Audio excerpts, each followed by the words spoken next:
Herzlich willkommen zu einem neuen Video. Mein Name ist Robert Mark Lehmann, Meeresbiologe. Freunde, wir sind hier mitten im Dschungel. Diesmal Mission Erde direkt aus Peru. Ich bin schon verschwitzt, total zerstochen, aber so ist das eben im Amazonas-Regenwald. Wir sind hier auf einer ganz speziellen Mission und zwar auf meiner Mission, Mission Erde. Das hier ist die Fläche, die ich mit meinem Buch, den Streams, Podcasts und so weiter geschützt habe. Das heißt, da wo ihr Anteil dran habt, wo ihr dazugehört, wo ihr mir helft, diesen Regenwald zu schützen. Und in den folgenden Videos werde ich euch einfach mal unser Mission Erde Stück genau vorstellen und en Detail zeigen, was hier so abgeht. In Sachen Tiere, Pflanzen, Bäume. Also was wirklich hier durch uns geschützt wird. Leute, los geht's mit dem Video. Ich hab Bock auf Dschungel-Action. Rein da!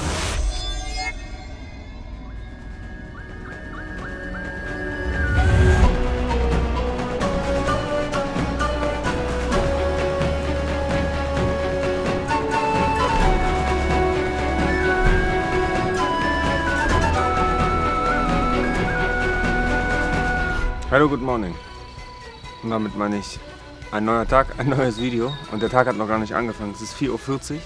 Heute werden wir uns begeben auf einen Canopy Tree Tower, also einen großen Aussichtsturm, eine Aussichtsplattform im Dschungel, der über den Baumkronen ist. Da mal drüber zu stehen und mal oben drauf zu gucken, ist bestimmt geil. Und das bedeutet frühes Aufstehen. So. Wir müssen natürlich mit dem Boot hinfahren, aber der Bootsfahrer ist nicht da. Kai, kannst du den kurz anrufen? Der wird schon jeden Moment auftauchen. So, da kommt unser Boot.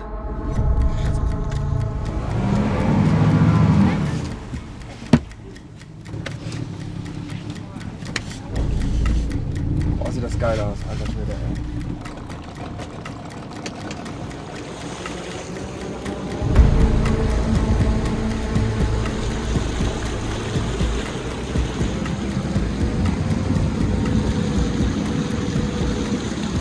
Ja, Scheißsituation, absoluter Nebel, man sieht wirklich gar nichts und dann taucht auf einmal vor einem riesen Felsen auf. Das kann schon mal scheiße ausgehen, das war ein bisschen knapp jetzt. Wir sind kurz reingecrashed und müssen jetzt rückwärts aus der Stromstelle hier wieder raus, super flach. Das ist auf dem Amazonas mit solchen Booten in der Nacht richtig gefährlich, also das ist kein kleiner Spaß, muss ein bisschen ruhig bleiben. Und der Nebel ist so, dass man wirklich die Hand vor Augen nicht sieht und keine 3 Meter guckt.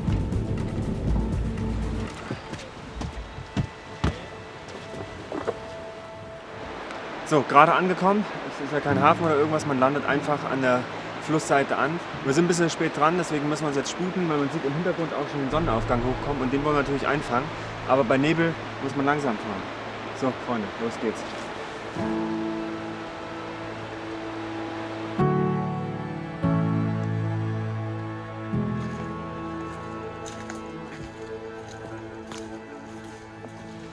Da sind wir am Canopy Tower, der ist ein bisschen marode, aber da steht ja noch. Hoch da, los geht's. Alright. Jetzt erwacht dabei. Mega geil.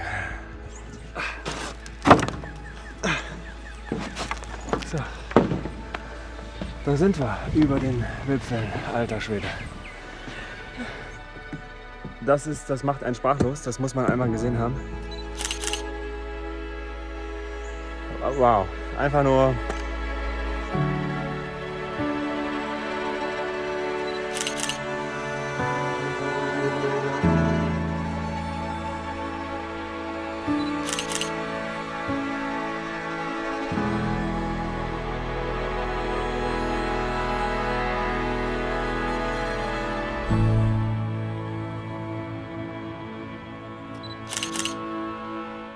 Ich sitze hier mit Kai Andersch von Wilderness International, meinem persönlichen Waldmeister, wie ich immer sage. Und Kai und ich, ja, das ist ja so. Wir sitzen jetzt hier über den Baumwipfeln eines unfassbar tollen Regenwalds in Peru. Und zwar nicht irgendeines Regenwalds, sondern einen Regenwald, den der Kai geschützt hat, zu großen Teilen oder noch schützen wird. Und wo ich auch einen Anteil dran habe. Ich kriege super viele Fragen jeden Tag. Wie kann man diesen Regenwald einfach so kaufen und besitzen?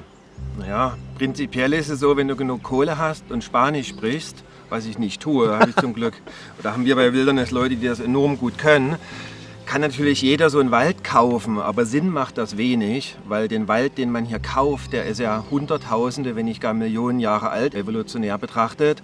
Und die einzelnen Bäume da drin sind ja 400, 500, 600, 700 Jahre alt. Das heißt, es wäre vollkommen idiotisch und vermessen, wenn ich die kaufen würde oder du, Robert. Ja. Und deswegen haben wir ja Wilderness, eine Stiftung oder ein Geflecht von 3 Schwesterstiftungen, eine deutsche, eine peruanische und eine kanadische. Und wir kaufen diese Grundstücke gemeinsam und stellen damit diesen ganz, ganz langfristigen Schutz sicher. Wenn wir diesen Wald hier nicht schützen, und das ist das total Krasse, wo wir wirklich den Kopf drumherum kriegen müssen, dann ist der in 5, 10, 20 Jahren einfach mal weg. Wie stellst du jetzt sicher, dass dieser Regenwald unangetastet bleibt, dass hier keiner reingeht und wildert oder die Bäume weghackt? Ganz, ganz wichtiges Thema hier in Südamerika. Erstens, das Landrecht in Peru ist richtig cool. Das ist vor 14 Jahren komplett reformiert worden. Es gibt 4 verschiedene Stufen von Landtiteln. Wir kaufen nur die höchste, das Titled Land. Bei jedem Verkauf kommen Vermessungsingenieure der Regierung, vermessen die gesamten Eckpunkte mit Geokoordinaten, tragen die neuen Vermessungen ins Grundbuch ein. Das ist Punkt 1 und noch viel wichtiger ist unser Wildnishüterinnenprogramm, unser Forest Guardian Program nennen wir das, wo Leute, die wir fest einstellen über unser Projekt, das gemeinsame, diese Waldflächen, die wir kaufen, ganz regelmäßig täglich kontrollieren, die Grenzen alle paar Tage ablaufen, die ganzen lokalen Communities kennen, jeden, der hier irgendwie unterwegs ist, schon seit Jahren in aller Regel kennen, gute Beziehungen pflegen und natürlich auch die lokalen Leute mit einbinden ins Projekt. Das ist ganz, ganz wichtig für die Langfristigkeit. Warum zum Teufel machst du das? Ja. Gut, wir haben es heute Morgen gesehen, warum wir das machen. Aus reiner Ehrfurcht und Liebe vor diesen dicken, fetten Bäumen, vor diesen Erlebnissen, die man immer wieder hat. Und im Kern muss ich ehrlich sagen, ich mache es genau deswegen, wie heute früh, weil Menschen wie ihr mitkommen und ich erleben kann, wie ihr zum ersten Mal diese Wälder, dieses Ökosystem erleben dürft. Also das ist für mich das Größte. Ja. Bin ich mal kurz sprachlos, weil es war einfach, wenn man sich das überlegt, was wir heute Morgen hier gesehen haben. Ich wünschte mir so sehr, dass die Menschen durch unsere Augen sehen könnten. Dann würde sich vermutlich vieles ändern. Weil es ist einfach eine verdammt schöne Welt und es ist wert, dass wir darum kämpfen. Ich sage das immer und immer wieder. Es ist einfach, man spürt das, wenn man hier rausguckt, man fühlt das, man sieht das mit dem Herzen. Das ist unbeschreiblich, wirklich. Und das Schöne ist, wir können es schützen. Ja. Es ist noch nicht vorbei. Wir glotzen jetzt noch ein bisschen raus und hoffen, dass noch ein Papagei vorbeifliegt. Oder eine Baumvogelspinne hier hochkriegt. Naja. Und finden bestimmt noch einen anderen Ort, wo wir euch noch 3, 4 Aspekte zeigen, wie das hier funktioniert. Garantiert. Jetzt ist Abmarsch, schön vorsichtig beim Runtergehen. Genau gucken, wo man hintritt und auf gar keinen Fall dahin treten. Das könnte doof ausgehen. Safety first. Also das ist schon ein bisschen krass. Ja, wenn man da so kurz mal was filmen will und... Och, nee, was... Nö. So, wir sehen uns unten, Freunde. Schon ein bisschen scary da. Ein bisschen. Das ist nichts für Menschen mit Höhenangst. So 50 Meter in den Dschungelkronen rumzuklettern auf so einem wackeligen Turm. Die Höhe muss man sich einfach wegdenken. Dann bleibt nur noch eine alte morsche Treppe im Dschungel, die sehr unsicher ist.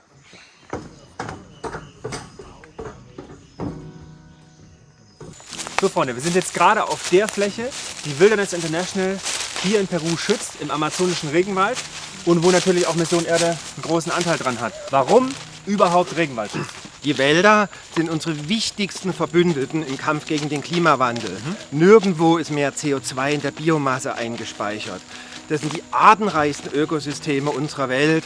Die sind für die ganzen Regenkreisläufe verantwortlich. Da wird ganz viel Regenwasser verdunstet, da regnet sich wieder ab.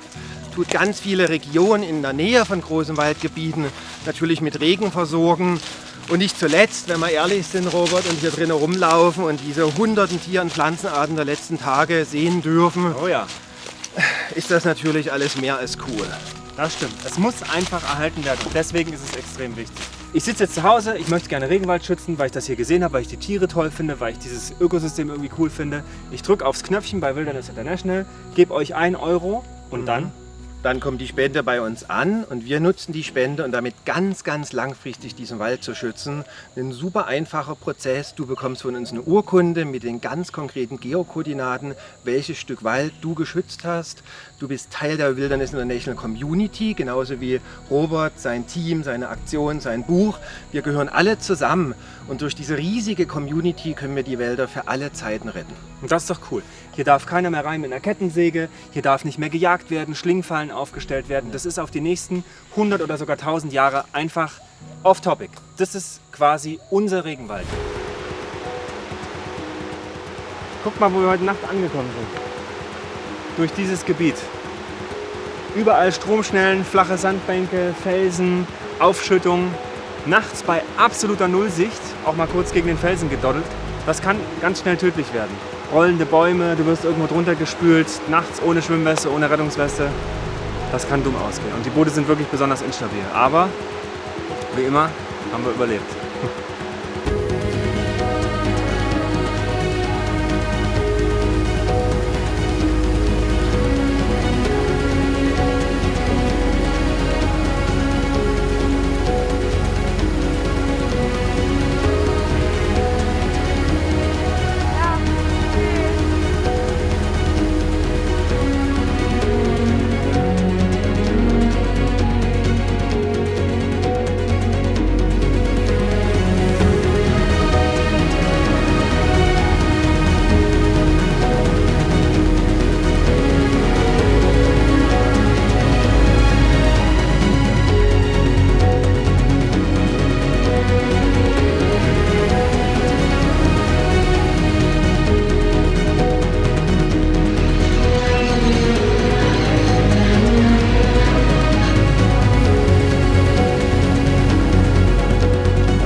So, und wer sich fragt, warum es wichtig ist, bestehende Regenwälder zu schützen, das ist einer der Gründe. Pachaco, Colorado, so ein riesen Urwaldriese. Da sieht man schon, oh ja, der ist locker über 40 Meter hoch, der steht hier seit ein paar hundert Jahren.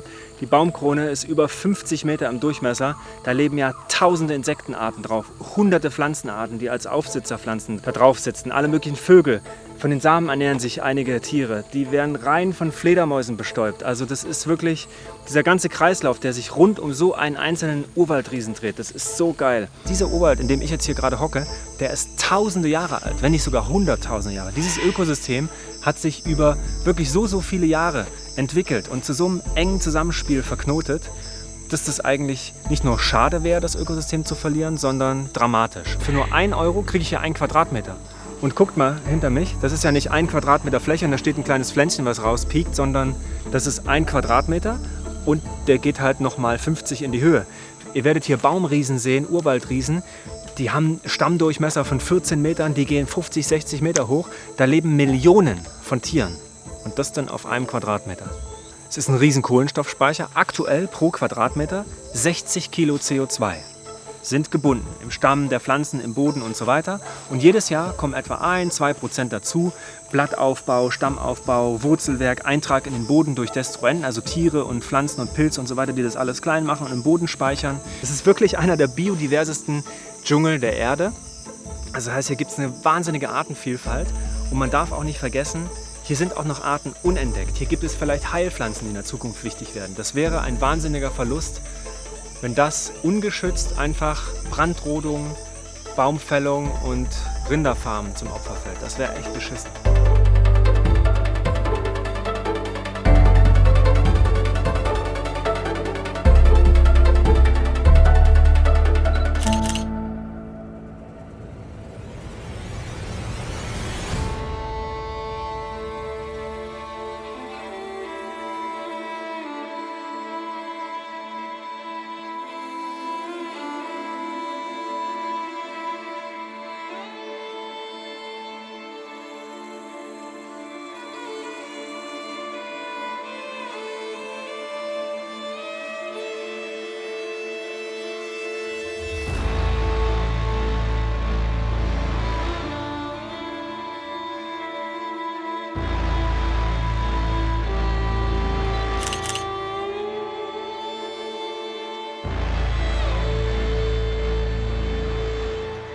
Jetzt hocken wir hier auf so einem 500 Jahre alten Baum, der 500 Jahre lang im Regenwald stand. Was das für ein mächtiges Monster ist, was alles überragt und so vielen Tieren Lebensraum spendet. Und eben stand ich noch an einem Baumriesen, habe den gespürt und gefühlt und die Tiere gesehen, die da drauf rumlaufen und nach oben geguckt, 50 Meter in die Luft.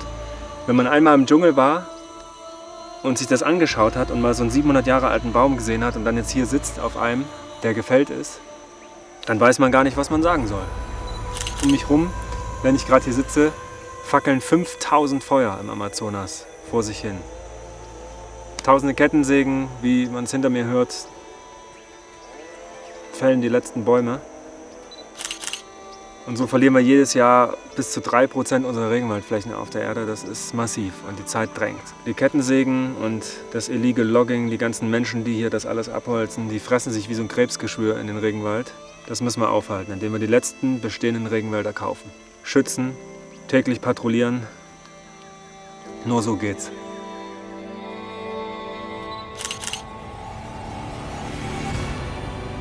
Ich glaube, es ist ganz gut rausgekommen, dass das ein wirklich toller Ort hier ist, den Wilderness gemeinsam mit mir, Mission Erde, hier in Peru schützt. Es ist eben einfach ein total geiler Ort, der voller Tiere ist, der noch sehr, sehr ursprünglich ist. Und ihr seht aber auch, wie fragil, also vergänglich dieser Ort ist. Mit einem Feuer ist schon so viel ausgelöscht. Das Schöne an der Geschichte, wenn man hier vor Ort alles gesehen hat, das Schöne, das Fragile ist aber auch, dass wir als Community zusammen diesen Ort ganz easy schützen können. Mit einer Spende an Wilderness, dass wir hier Regenwald kaufen können, ist es einfach getan. Weil dann können wir riesige Flächen hier in Peru kaufen, beziehungsweise die Stiftung erwerben.